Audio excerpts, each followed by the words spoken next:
Saya ingin mengingatkan diri saya dan teman-teman sekalian statement yang menarik dari Ibnu Qayyim rahimahullah.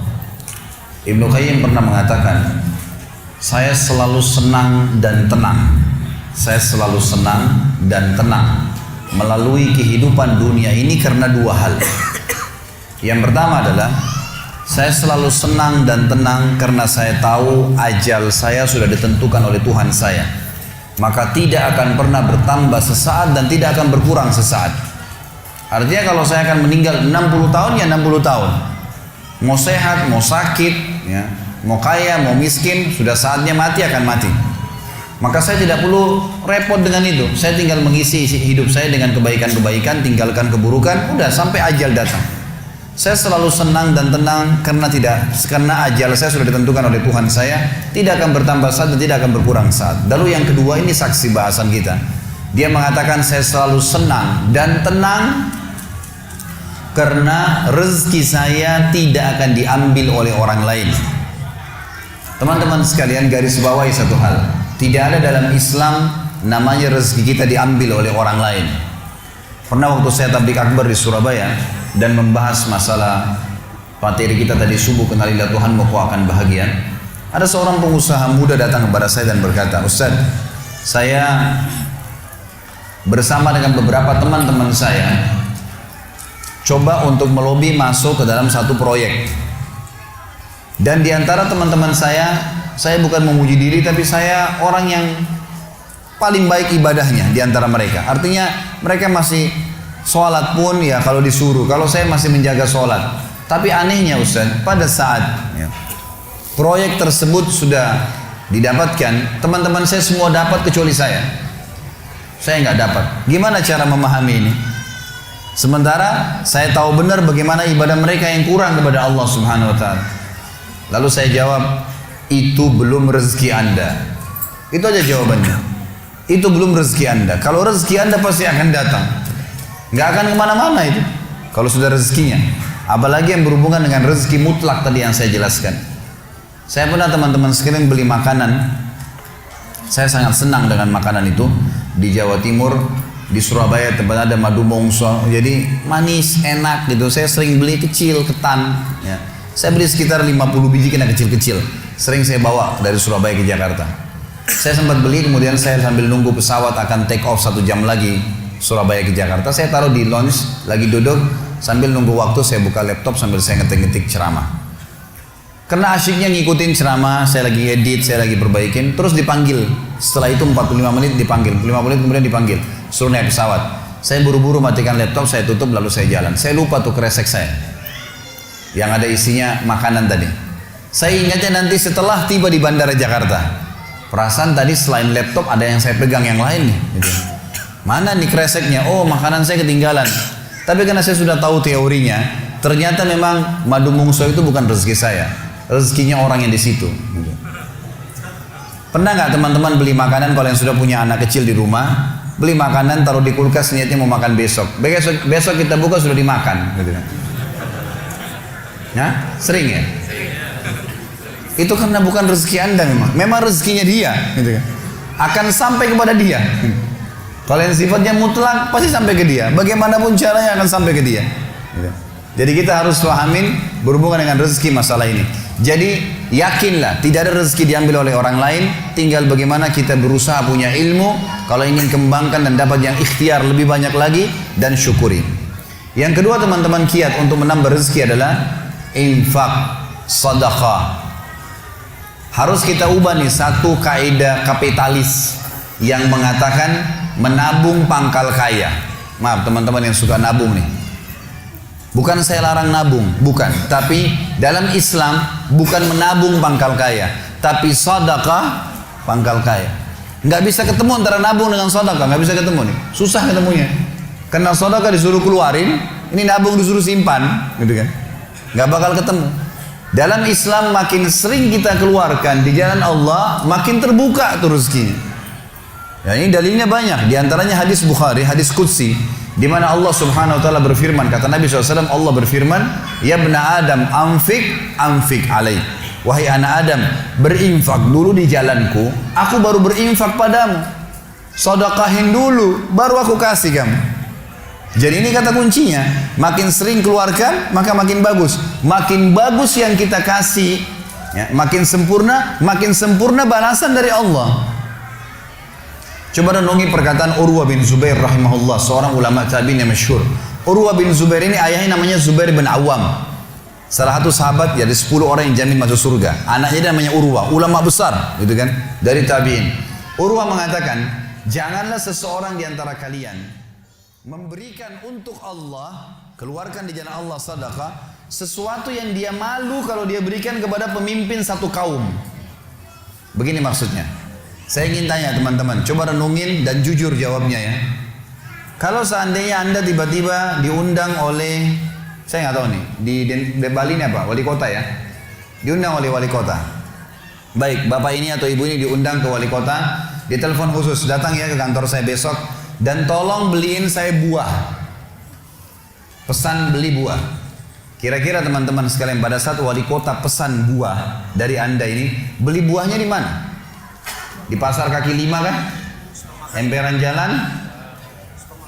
Masuk supermarket. Cari buah yang biasa-biasa saja atau buah yang paling bagus? Kalau ada sedikit rusak kulitnya, tercoret, atau mungkin terkelupas, dimasukin nggak? Setelah kita beli buah-buah yang paling bagus, yang paling mahal, ditaruh di kresek atau cari alat tempat yang lain? Cari keranjang, pakai plastik, pakai kartu nama, luar biasa. Kenapa? Karena wali kota yang pesan. Coba teman-teman sekalian, kalau ibu Anda yang pesan, bapak yang pesan, nah beliin ayah, beliin ibu jeruk ya, buah. Beli di mana kira-kira? Di kaki 5. Kemudian penjualnya bilang, ini ada rusak sedikit, gak apa-apa, masukin aja. Pakai kresek tua ini bekas ikan, udah nggak apa-apa. Ini yang Urwah rahimahullah berkata, janganlah seseorang di antara kalian ya memberikan untuk Allah di jalan Allah. Orang tua kita tuh kalau bakti luar biasa pahalanya kan gitu. Yang kalian malu kalau kalian berikan kepada pemimpin satu kaum. Mestinya ibu ayah kita tuh dibuatin kayak tadi itu, malah lebih hebat daripada itu. Pilihin buah yang paling bagus, dikemas yang paling bagus dan seterusnya. Mestinya begitu. Tapi seperti itulah manusia, karena tidak paham teman-teman sekalian.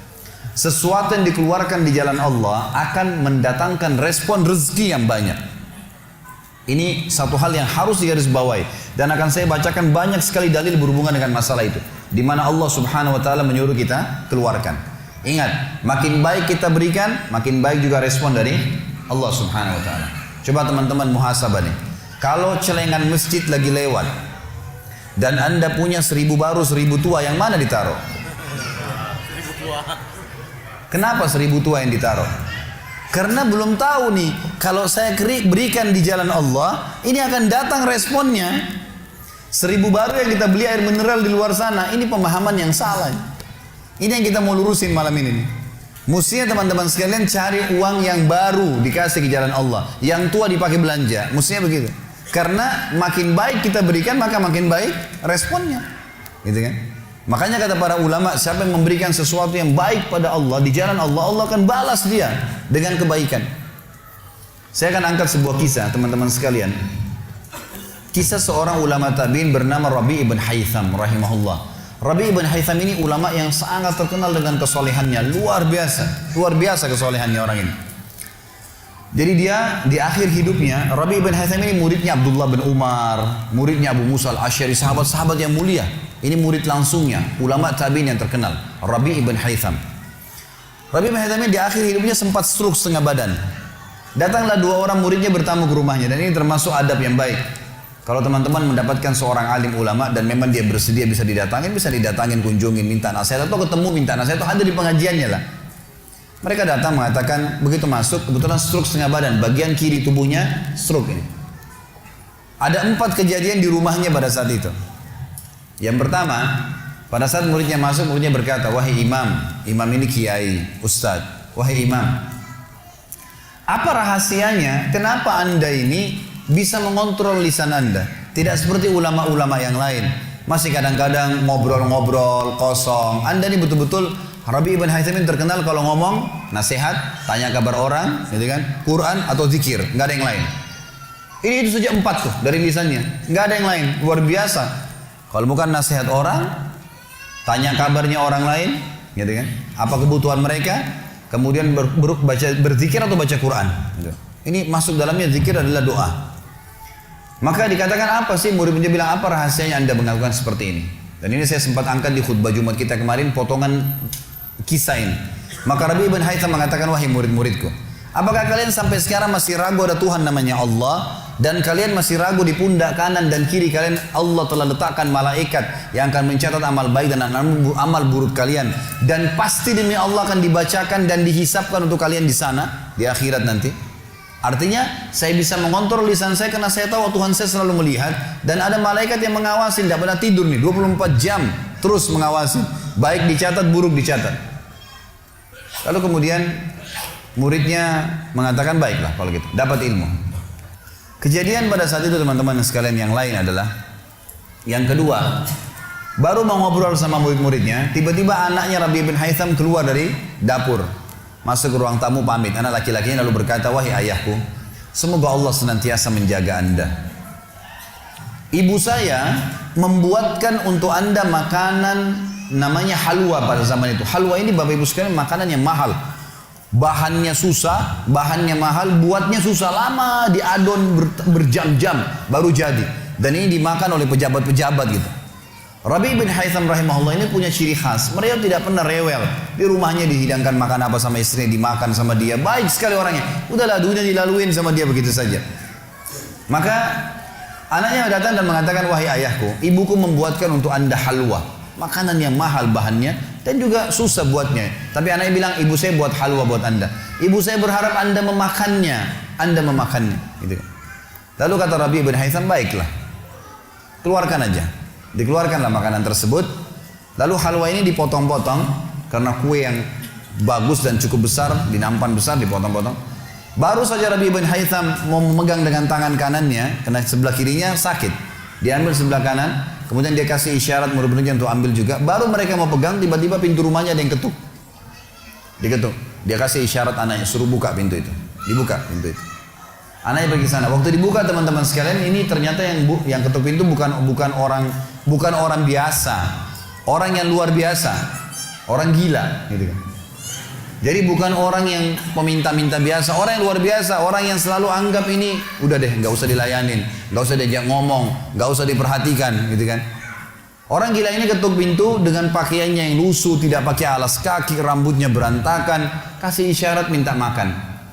Rabi ibn Haytham rahimahullah tunjuk anaknya, suruh datang, angkat nih halwa, kasih orang gila itu. Halwa nih makanan yang mewah, kasih orang gila itu. Dibawa sama anaknya. Anaknya ini Rabi bin Haytham waktu bawa piring itu, niatnya ingin memberikan ke orang gila satu potong, gitu kan. Begitu tiba depan pintu, orang gila lihat makanan enak, walaupun gila tahu juga nih makanan enak, gitu kan. Diambil sama dia piringnya. Diambil, dimakan semua. Dalam kisahnya dikatakan sampai air liurnya jatuh di situ, dihabisin sama dia. Sudah habis teman-teman sekalian, apa yang terjadi? Orang gila nggak ngerti, dia nggak terima kasih, nggak apa, piringnya dilempar pergi. Anaknya Rabi ibn Haytham ini tahu nilainya makanan yang ibunya buat tadi. Diambil piring itu, ditutup pintunya, lalu dia kembali lagi. Kemudian dia bilang sama ayahnya, wahai ayahku, semoga Allah senantiasa menjaga Anda. Sebelum saya lanjutkan kisah teman-teman sekalian, saya sarankan juga bahwa teman-teman di sini yang sudah punya anak, biasakan selalu menggunakan doa antara suami istri dengan anak. Itu penting sekali. Karena kata Nabi SAW, jangan ucapkan kata-kata doa yang bisa berbau doa buruk buat kalian, diri kalian, keluarga kalian, dan harta kalian. Karena bisa saja malaikat lewat dan mengaminkannya. Kita harus selalu doa yang baik, gitu kan. Jadi Rabi bin Haytham membiasakan anaknya untuk dilatih berdoa yang baik. Jadi selalu kalau mau minta tolong, nak, semoga Allah menjagamu, ambilkan ayah ini. Nak, semoga begini, semoga Allah menjagamu, semoga Allah berikan kau rezeki, ambilkan ayah seperti ini. Jadi selalu diikuti dengan doa. Anaknya pun terbiasa mendoakan ayahnya. Dalam kondisi anaknya jengkel karena perilaku si orang gila tadi, dia kembali, dia masih sempat mengatakan, ayah semoga Allah menjaga Anda. Tadi itu ayah yang minta-minta orang gila. Dia tidak mengerti nilainya makanan yang kita kasih. Kalau tadi Anda suruh saya ke dapur, ngambil apa saja, roti lah, apalah, dia makan juga. Kenapa harus halwa yang ibu saya setengah mati buat, biayanya mahal, buatnya lama, gitu kan. Jadi anaknya butuh jawaban nih. Perhatikan apa jawabannya orang beriman kepada Allah dan tahu benar Kata kunci bertambahnya rezeki justru dengan sedekah itu.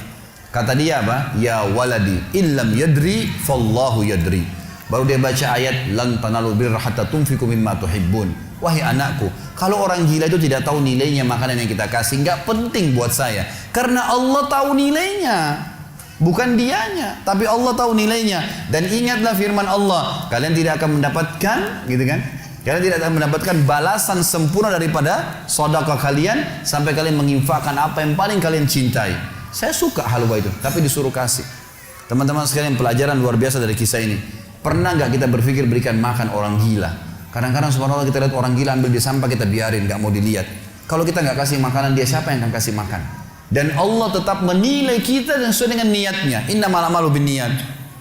Termasuk saya pernah jelaskan ke jamaah saya di pengajian, kalau ada orang datang ke masjid kita ini sekarang bawa proposal, teman-teman sekalian, nih proposal, saya mau bangun masjid, butuh bantuan 1 miliar, kita nyumbang semua, terkumpul 1 miliar, sebulan kemudian kita tahu orang itu dusta, rugi kah kita? Tidak rugi sama sekali. Kita akan dapatkan pahala bangun masjid walaupun masjidnya belum dibangun, karena innamal a'malu binniyat, gitu kan? Allah akan kasih begitu. Siapa yang niat mengerjakan satu perbuatan, niat dalam hatinya, belum dikerjakan dapat 1 pahala, dikerjakan diberikan pahala 10 kali lipat sampai 700 kali lipat, kata Nabi SAW. Jadi jelas sekali, gitu kan? Bagaimana Rabi ibn Haytham mengajarkan kepada kita bersedekah, teman-teman, sampai pada orang gila pun dikasih, karena Allah akan menilai kebaikan itu. Bagaimana bisa kita tidak lakukan? Maka selesai kisah yang kedua. Kisah yang ketiga adalah muridnya mengatakan, wahai imam, apa nasihat anda? Apa nasihat anda untuk kami dalam masalah ibadah? Tentu yang jadi saksi bahasan tadi orang gila dikasih makan itu ya. Maka dia mengatakan waktu ditanya oleh muridnya apa nasihatnya dalam ibadah, ibadah kami apa nasihatnya, sholat, puasa, apa nasihat anda? Maka beliau mengatakan, alaikum bil asrar, rahasiakan amal soleh kalian, jangan ceritakan sama siapapun, kerjakan tapi jangan ceritakan. Udah, Allah sudah utuskan ada malaikat yang catat semua kebaikan, tidak dibayar, tidak pernah tidur, lengkap semua data-datanya hari kiamat, semua dicatat. Rahasiakan amal soleh kalian, jangan ceritakan sama siapapun, jangan buka sama siapapun. Baik, lalu kejadian terakhir di rumahnya adalah teman-teman sekalian, waktu itu terdengar azan duhur, stroke setengah badan nih. Lalu Rabi ibn Haytham ini saya sekalian berikan motivasi kepada teman-teman yang masih malas sholat di masjid. Rumah Allah harus didatangi teman-teman sekalian, fadilahnya sangat besar. Kata Nabi SAW, setiap orang ke masjid, setiap langkahnya mengangkat derajatnya 1 langkah, yang 1 langkah mengampuni dosanya. Setiap ke masjid dapat 1 istana di surga, dan pulang dari masjid 1 istana lagi. Hadis sahih semua menjelaskan masalah ini, gitu kan? Belum fadilah sholat berjamaahnya, belum terbangun ukhuwah, belum dan seterusnya. Belum lagi hadis Nabi SAW, siapa yang tidak kehilangan takbiratul ihram pertama imam selama 40 hari, dia akan selamat dari akan diselamatkan dari sifat kemunafikan. Banyak fadilahnya. Rabi bin Haytham rahimahullah stroke setengah badan teman-teman sekalian. Lalu dia dengar azan duhur, dia kasih isyarat anaknya sudah tahu, suruh datang. Anaknya lalu menopang tubuhnya dia yang sebelah kanan, minta diantar ke masjid. Stroke setengah badan dan sudah sangat tua. Lalu muridnya bilang, saya lalu kemudian membantu menopang tubuhnya yang stroke, dan demi Allah untuk kami membawanya ke masjid, kakinya yang stroke terseret di tanah. Lalu saya bisikin di tengah jalan, imam, hai kiai, hai guru, anda kan punya rukhsah, punya keringanan, sholat aja di rumah. Stroke, tua, susah, gitu kan? Lebih baik sholat di rumah. Apa kata dia? Orang beriman tidak mengenal stroke kah, sakit keras kah, ibadah kepada Allah nggak terganggu nih. Kata dia, wahai muridku, aku mendengarkan dengan kupingku ini azan, hayya 'alas shalah, hayya 'alal falah, ayo salat, ayo mendapatkan kemenangan dari Allah, hanya melalui lisan muadzin saja. Karena semua muadzin sama mengucapkan, mau orang Afrika, mau orang Arab, mau orang Melayu, azannya sama, hayya 'alas shalah, hayya 'alal falah. Allah memanggil saya mengatakan, ayo sholat, pencipta langit dan bumi, ayo mendapatkan kemenangan. Lalu saya sholat di rumah saya, demi Allah saya akan datangi masjid walaupun saya merangkak. Luar biasa nih, ya, keimanan membuat seseorang stroke pun bisa beribadah kepada Allah. Tapi dari kisah kita, ya, dari 4 kejadian di rumah Rabi ibn Haytham adalah bagaimana dia bersedekah kepada orang fakir miskin tadi. Ada riwayat Bukhari yang lain teman-teman sekalian berbunyi, kata Nabi SAW, dulu di zaman Bani Israel ada 2 orang. Di zaman Bani Israel ada 2 orang. 2 orang ini bersahabat, dua-duanya punya kebun. Dua-duanya punya kebun. Kebun ini mereka lagi nunggu hujan, dan satu negeri itu belum turun hujan. Tiba-tiba si A sama si B. Si A ini melihat ada awan, kata Nabi SAW, lewat di atas kebunnya. Dan terdengar suara dari awan itu berkata, turunkanlah hujan di kebunnya fulan, kebun temannya dia di sebelah. Maka dia bilang, kata Nabi SAW, orang ini pun mengikuti awan tersebut. Ternyata betul, awan itu menggumpul semuanya di atas kebun temannya, hujan. Tapi cuma kebun temannya, yang lain gak kena hujan. Maka Nabi SAW mengatakan, dia pun bertanya pada temannya, apa yang kamu lakukan dengan kebunmu? Sampai di musim panas seperti ini pun Allah masih menurunkan hujan untuk kebunmu saja. Apa yang dia bilang? Dia bilang, saya membagi keuntungan dari usaha saya ini menjadi 3. Keuntungannya bukan modal. Sepertiganya saya infakkan di jalan Allah, langsung saya keluarkan. Sepertiganya lagi saya tambahkan ke modal. Sepertiganya lagi saya gunakan untuk keperluan keluarga saya. Jadi ternyata teman-teman sekalian, sedekah itu betul-betul sangat luar biasa. Membuka pintu rezeki. Jadi makin dikeluarkan, makin royal, makin datang. Saya sarankan teman-teman kalau bisa ikutin ceramah saya di YouTube, ada tentang Abdurrahman bin Auf, sahabat Nabi, serial sahabat. Kita sudah membahas 9 sahabat, Abu Bakar, Umar, Uthman, Ali, Talha, Zubair, kemudian Abdurrahman bin Auf, Talha bin Ubaidillah, terakhir itu Sa'id bin Zaid. Dan insya Allah hari Sabtu depan ini akan ada tablik akbar sahabat yang ke-10, Abu Ubaidah bin Jarrah. Abdurrahman bin Auf salah satu sifat ciri khasnya, semua sahabat suka bersedekah, tapi Abdurrahman ini luar biasa dalam sedekah, luar biasa. Beliau pernah kedatangan keuntungan 1 peti emas di satu malam, gak bisa tidur, gelisah. Istrinya tanya, kenapa Abdurrahman? Dia bilang, saya gak bisa tidur nih, belum pernah ada keuntungan sebesar ini. Kata istrinya, lalu apa keinginan? Dia bilang, saya ingin keluarkan jalan Allah, saya gak mau simpan di rumah saya malam ini. Ya, gak mau nabung. Kalau kita subhanallah baru untung 1 juta sudah antri sejam di bank, gitu kan. Ini nggak mau nabung, keluarin malam ini, sedekahin semua untuk fakir miskin. Gitu. Istrinya juga solehah, nggak seperti sebagian muslimah. Maaf, saya nggak singgung muslimah di belakang sana. Tapi ada orang begitu, suaminya dapat untung, sebelum disedekahin, sebelum kasih orang tuanya, sebentar dulu, jatah saya mana? Gitu. Ini enggak, istrinya mengatakan sedekahin. Ayo kita sama-sama. Dibungkuslah emas-emas itu, koin-koin emas, dirham emas itu, kemudian dibagiin, habis. Subhanallah, karena ikhlasnya mensedekahkan semua keuntungan malam itu, besok dalam riwayat saya dikatakan datang 2 peti keuntungan dengan produk yang sama. 2 peti emas dikeluarin sama Abdurrahman, 2 peti emas. Hari ketiga datang 3 peti keuntungan. Dikeluarkan hari keempat datang 4 peti. Begitu terus sampai Abdurrahman memiliki sebuah gudang penuh dengan emas. Waktu Abdurrahman radhiyallahu anhu meninggal dunia, waktu mau dibagi warisannya, itu emas-emasnya saking sudah ditumpuk-tumpuk sampai melengket satu sama yang lain. Waktu mau dipisahin, dibagi, itu harus pakai kampak. Dan yang mengkampak itu tangannya sampai memar, luka. Saking banyaknya. Selalu sedekah. Setiap hari beli 33 budak dibebasin. Setiap hari beli budak bebasin. Setiap hari datangkan 30 kafilah, ya 30 ekor unta untuk diparkir, ditaruh di tengah-tengah jalan Madinah. Lalu pegawainya berteriak, Abdurrahman membagi-bagi buat kalian, silakan, semua ambil kebutuhannya. Luar biasa gitu. Kita subhanallah kadang-kadang bersedekah, kalau orang datang itu pun masih perhitungan, gitu kan. Ini enggak sengaja cari orang yang butuh lalu dikasih. Maka lihat bagaimana mereka memahami tentang masalah sedekah ini, teman-teman sekalian. Dalam hadisnya dikatakan sedekah tutfi'u ghadabur rahman. Sedekah itu bisa meredam murkanya Allah. Keluarin, jangan ragu dengan masalah sedekah itu. Karena itu kata kunci datangnya rezeki. Mari kita dengarkan ayatnya.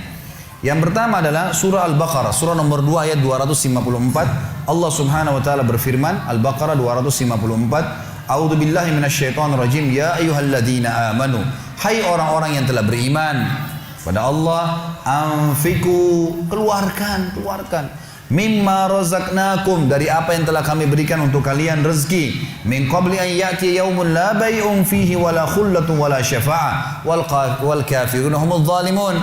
Sebelum datang hari nanti kalian menyesal, enggak ada lagi hari transaksi, enggak ada lagi kasih sayang, tidak ada lagi pertolongan, hari kiamat. Teman-teman sekalian, maaf, kalau anda punya rezeki banyak di rekening, Masya Allah, bagus. Tapi usahakan selalu ada sedekahnya. Karena kalau kita biarkan numpuk, kita cuma bangga di angka tulisan, di print bukunya, oh iya banyaknya, 2 miliar, 10 miliar. Kita cuma bangga dengan angka. Apa yang mau dibanggain? Pada saat antum meninggal, kalau antum tidak sedekahkan teman-teman sekalian, tidak punya masjid yang dibangun, nggak punya kegiatan amal jariah, nggak pernah punya sesuatu buat dia infakkan sebenarnya, gitu kan? Maka pastikan orang seperti ini akan menyesal pada saat meninggal. Coba ya saya sedekahin dulu.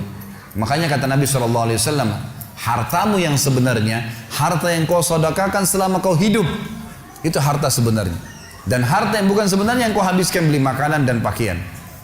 Habis semua. Yang kau sedekahin. Seorang ulama salaf dulu pernah ditanya, setiap dia dapat keuntungan selalu sedekahin, dapat keuntungan selalu sedekahin, selalu sedekahin. Dipakai untuk kebutuhan keluarganya, sisanya sedekah, sisanya sedekah. Nggak ditabung sama dia, dihabisin gitu. Maka pada saat ya ada teman-temannya kumpul di rumahnya lalu berkata, wahai fulan, apa kau nggak sayang hasil kerimatmu? Bukannya ditabung malah dikeluarin terus. Kau nggak sayang sama hartamu tuh? Kata dia apa? Justru saya sayang sama harta saya. Karena saya sayang, jadi saya mau bawa harta saya sampai di akhirat. Ini sedekah saya bawa sampai di akhirat. Kalau saya simpan di sini, saya cuma tabung untuk dunia saja. Gitu. Jadi lihat bagaimana mereka memahami tentang masalah sedekah itu. Kemudian dikatakan, dan orang-orang kafir, mereka lah orang-orang yang zalim. Mereka tidak mau sedekah, maka mereka zalim sebenarnya. Kemudian surah Ibrahim, surah nomor 14 ayat 31 sampai 34. Allah Subhanahu wa taala berfirman, A'udzubillahi minasyaitonirrajim, Qul li'ibadiyalladzina amanu. Katakanlah hai Muhammad kepada hamba-hamba saya yang telah mengaku beriman, yuqimus shalah, mereka mendirikan salat, jaga salat 5 waktu mereka, salat-salat sunnah mereka, wa yunfiku, dan mereka bersedekah, menginfakkan, mimma razaqnahum, dari apa yang kami jadikan sebagai rezeki buat mereka, sirran wa alaniyah, baik sembunyi-sembunyi ataupun terang-terangan. Karena kadang-kadang kalau ada orang minta di pinggir jalan, kita nggak mungkin sembunyikan, tinggal mengontrol supaya tidak riya saja. Min qabli an ya'tiya yaumun la bay'un fihi wala khilal, sebelum datang hari tidak lagi transaksi, nggak bisa lagi kita keluarkan uang kita. Di akhirat nggak laku lagi rupiah, nggak laku lagi dolar, nggak laku lagi pound sterling, nggak ada lagi semua itu. Yang laku adalah yang sudah disedekahkan selama di dunia. Sebelum datang hari yang tidak ada transaksi dan tidak ada lagi persahabatan. Allahul ladzi khalaqas samawati wal ard, yang menyuruh kalian sholat tadi dan menginfakkan apa yang kalian telah diberikan adalah Allah yang telah menciptakan seluruh langit dan bumi. Wa anzala minas samai ma'a, dan telah menurunkan dari langit air. Fa akhraja bihi minas samarati rizqan lakum, lalu dengan air hujan itu dia tumbuhkan buah-buahan sehingga kalian bisa menjadikannya sebagai rezeki kalian, menutupi kebutuhan kalian. Wa sakhkhara lakumul fulka litajriya fil bahri bi amri, yang menyuruh kalian sholat dan berinfak itu adalah Tuhan Allah yang telah menundukkan lautan sehingga bahtera-bahtera kalian bisa meraung di atasnya. Wa sakhkhara lakumul anhar, juga yang telah menundukkan sungai-sungai buat kalian, bisa dilewatin atasnya, bisa diambil ikan-ikan dan seterusnya yang ada di dalam lautan dan sungai itu. Wa sakhkhara lakumus syamsa wal qamara daibain, dan juga yang menyuruh kalian sholat dan menginfakkan harta kalian adalah yang telah membuat, yang menundukkan matahari dan bulan yang rutin terus menerus setiap pagi dan malam silih berganti untuk memenuhi kebutuhan kalian. Wa sakhkhara lakumul laila wan nahar, dan menundukkan juga buat kalian malam untuk istirahat dan siang untuk bekerja. Wa atakum min kulli ma sa'altumu, dan juga dia akan memberikan semua apa yang kalian minta kepadanya. Wa in ta'uddu ni'matallahi la tuhsuha, kalau kalian ingin menghitung-hitung nikmat Allah maka kalian tidak akan mampu. Innal insana la zalumun kafar, sesungguhnya manusia itu zalim, kafar, kufur, gitu kan. Dikatakan dalam sebuah hadis, kata Nabi SAW, manusia itu kufur. Kalau dia dikasih, ya, kalau Allah tahan rezekinya, maka dia terus menerus berdoa, terus menerus mengeluh, dan pada saat Allah kasih dia pelit untuk tidak keluarkan. Bagaimana bisa dia menganggap punya? Siapa di antara anda yang menganggap apa yang dia miliki sekarang punya dia? Mungkin kita semua mengatakan, oh ini rumah saya, ini mobil saya, ini punya saya, ini baju saya. Itu perkataan kita cuma simbolik di dunia. Buktinya pada saat kita meninggal, dibungkus dengan kain kafan. Semewah apapun mobil tidak bakal ikut ke liang lahat. Rumah tidak masuk liang lahat. Nggak ada ceritanya, kita masuk, semua jadi warisan tuh. Itu buktinya, lahir tanpa pakaian, masuk kuburan juga dengan satu lembar pakaian. Gitu. Berarti bukan milik kita. Maka kesempatan kita memperbanyak amal sedekah kita sehingga memang mendapatkan pahala yang besar. Dan sekali lagi bahasan kita, sedekah mendatangkan rezeki yang banyak.